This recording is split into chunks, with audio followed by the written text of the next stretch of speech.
Assalamualaikum warahmatullahi wabarakatuh. Perkenalkan nama saya Marus Winarto dengan NIM 501152695 Universitas Terbuka tahun 2025.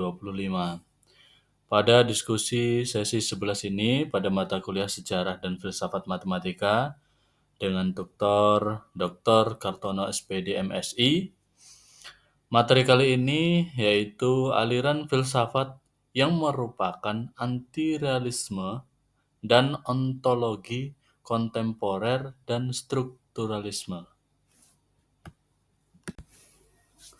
Sebelum kita masuk ke dalam materi, sebagai pendahuluan, dalam ontologi kontemporer dan strukturalisme terdapat beberapa aliran filsafat yang dapat dikategorikan sebagai anti-realis, terutama dalam hal bagaimana mereka memahami eksistensi, struktur realitas, dan status ontologis dari entitas atau struktur. Kita mulai masuk ke materi kita, yaitu beberapa aliran filsafat yang bersifat anti-realisme. Dalam konteks tersebut, ada beberapa yang akan saya jelaskan.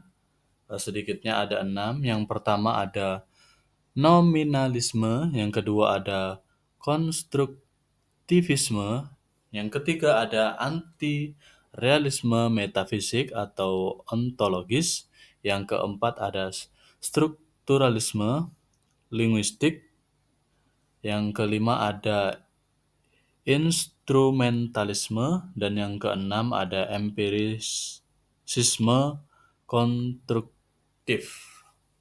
Kita mulai dari yang pertama, yaitu nominalisme. Ciri utamanya yaitu menolak keberadaan entitas abstrak seperti universal, struktur, atau kategori sebagai suatu yang eksis secara independen dari pemikiran atau bahasa. Dalam konteks strukturalisme,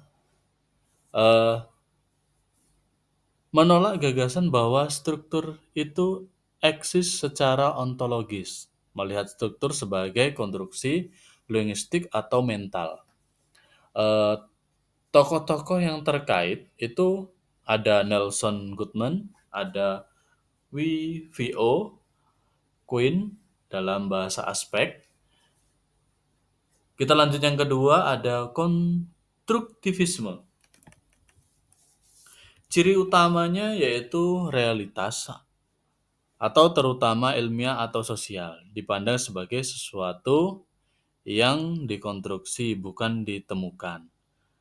Kalau dalam strukturalismenya, struktur dilihat sebagai hasil konstruksi kultural atau diskursif, bukan entitas objektif yang ada di dunia.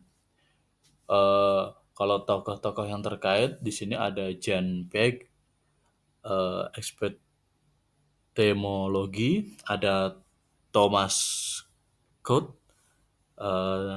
ada Ian Hacking.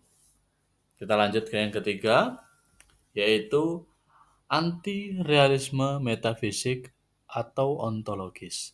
Ciri utamanya menolak bahwa dunia memiliki struktur tetap dan independen yang bisa diketahui sepenuhnya atau secara objektif. Dalam ontologi kontemporer, menolak realisme ilmiah yang percaya bahwa teori-teori menggambarkan struktur dunia sebagaimana adanya. Kalau tokoh-tokoh yang terkait itu ada Hilary Putnam, ada Mikhail Dumet, dan ada filsafat bahasa tapi berimplikasi ontologis. Kita lanjut yang keempat. Yang keempat adalah strukturalisme linguistik atau post-strukturalisme dalam versi tertentu. Ciri utamanya, struktur tidak terlihat sebagai realitas objektif, tetapi sebagai sistem diferensial dalam bahasa atau representasi. Untuk post-strukturalismenya, Lebih jauh lagi, menolak stabilitas dan keobjektifan struktur semua dianggap kontingen dan terikat diskursus. Kalau tokoh yang terkait ada Jacques Derrida, ada Mikhail Foucault, dan kita lanjut yang kelima yaitu instrumentalisme. Ciri utamanya menolak bahwa teori ilmiah menggambarkan realitas, melihat teori hanya sebagai alat untuk memprediksi fenomena. Dalam strukturalismenya, tidak menerima bahwa struktur yang dijelaskan teori adalah nyata. Tokoh yang terkait ada John Dewey, Bas van Varsen, dan yang terakhir, yang keenam nih, yaitu empirisme konstruktif. Ciri utamanya menerima fenomena yang dapat diamati, tetapi tidak komit pada keberadaan entitas atau struktur tak teramati. Dalam ontologi ilmiah, menolak realisme struktural terhadap entitas teoritis dalam sains.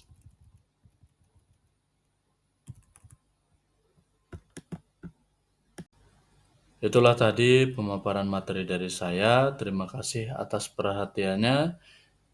Jika ada yang salah, saya mohon maaf yang sebesar-besarnya. Saya akhiri. Wassalamualaikum warahmatullahi wabarakatuh.